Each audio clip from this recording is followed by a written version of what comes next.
Michael Hall here says, I feel like Elam will be traded.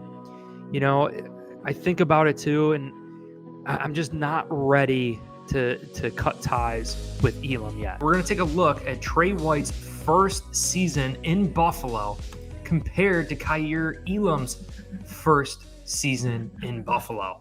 And I think you guys are going to be awfully freaking surprised right now, to be honest. So we could just take a look. I'm going to switch my screen so you guys can see. But here it is, okay? 2017, Trey White, clearly drafted, first-round pick, 27th overall, starts all 16 games for the Buffalo Bills. How many interceptions did he have? He had 4 interceptions. On a side note, Sauce Gardner only had 2. This year, I don't think he even has 1. Sauce Gardner can't catch the football. But anyways, getting back to this, 2017, just look at the amount of game-changing plays. Started all 16 games, right? Had a ton of snap count. Did some amazing things. We're going to see the Buffalo Bills snap counts in 2017 compared to 2022. We should clearly see this really quick. But so here, this is going to give us a true sign of the snap counts for the Bills and how much, Kaiir Elam can prove all his doubters wrong. I know it's not a popular take. I mean, I listen to all other Buffalo Bills content creators, and here it is. Okay, Trey White in 2017, his rookie year, the number of defensive snaps, 1,093. He had a 98.65% snap count for the Buffalo Bills his rookie year. He had 4 interceptions. So keep that in mind, okay? Pretty good. But we have to fast forward through the years, through the Sean McDermott dominance for the Buffalo Bills, all the way until 2022, when we drafted Kaiir Elam as a first-round pick, all expecting to be just a plug-and-play starter, just like Trey White. But here it is, guys.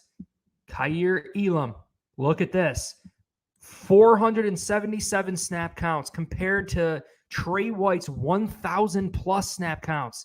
Trey White had a 98% snap count percentage. Kaiir Elam had half. So half the snaps. Literally half the snaps of Trey White, and he had half the interceptions. I mean, to me, this just proves what Kaiir Elam is capable of. I mean, Trey White had double the amount of snaps, even more so, had more than double the amount of snaps as Kaiir Elam his rookie year, had 4 interceptions. Kaiir Elam had half the amount of snaps, defensive snaps, as Trey White, and he had half the amount of interceptions. So, I mean, I think that's a bright spot in Kaiir Elam's game that we have to take a look at. I really like that. Absolutely like that.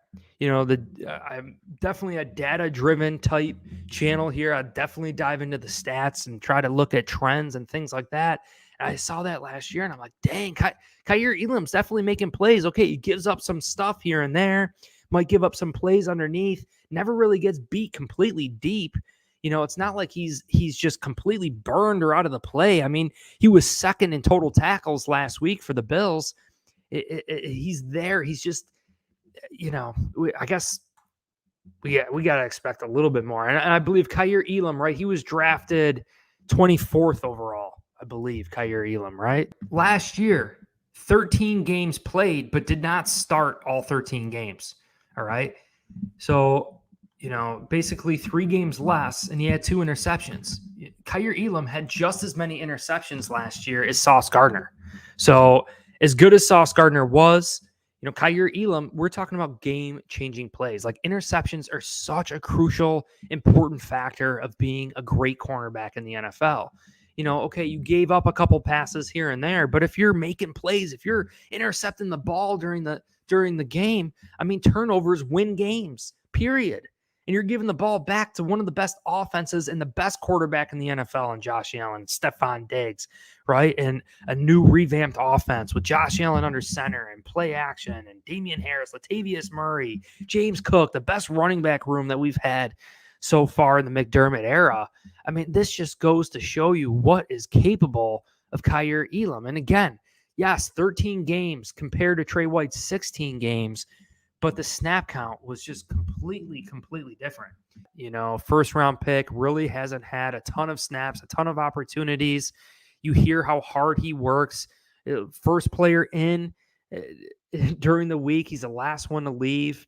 Last week in London was his first snap this season. We talk about getting the rust knocked off there. And then on that turf, the players were not comfortable on that turf. I'm telling you right now. You heard Taron Johnson basically say that turf was horrible. You heard an anonymous player say that it was like playing on cement, right? We see the injury to Matt Milano. We saw the clip on my channel. I hope you guys saw it, but Matt Milano's foot getting stuck in the turf, his ankle twisting and his leg breaking. It was clearly because of the turf. And so I don't know how comfortable Kaiir Elam was. I give him credit going up to the coaches during that game and openly admitting that he felt like he couldn't get proper footing on that turf. And I know maybe he should have said something a little bit sooner because Calvin Ridley was definitely going off. And I really believe that was more so the reasoning of Jamarcus Ingram getting in there.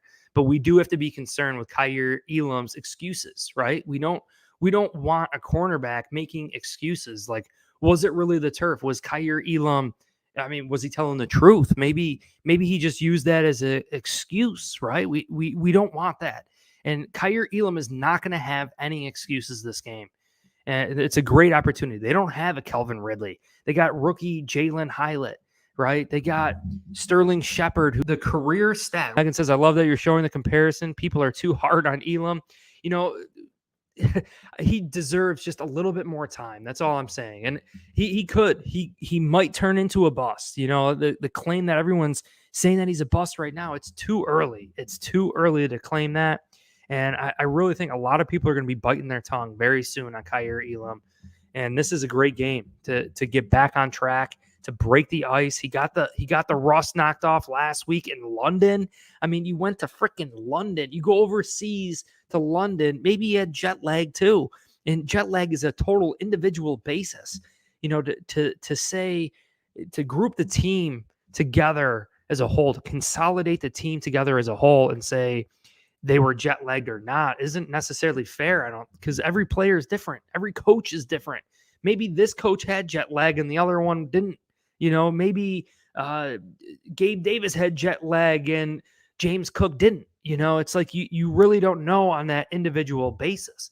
I think that London game was just a complete utter lie to the national media, to the Buffalo Bills fan base. We just had to flush that game down the toilet. That wasn't us.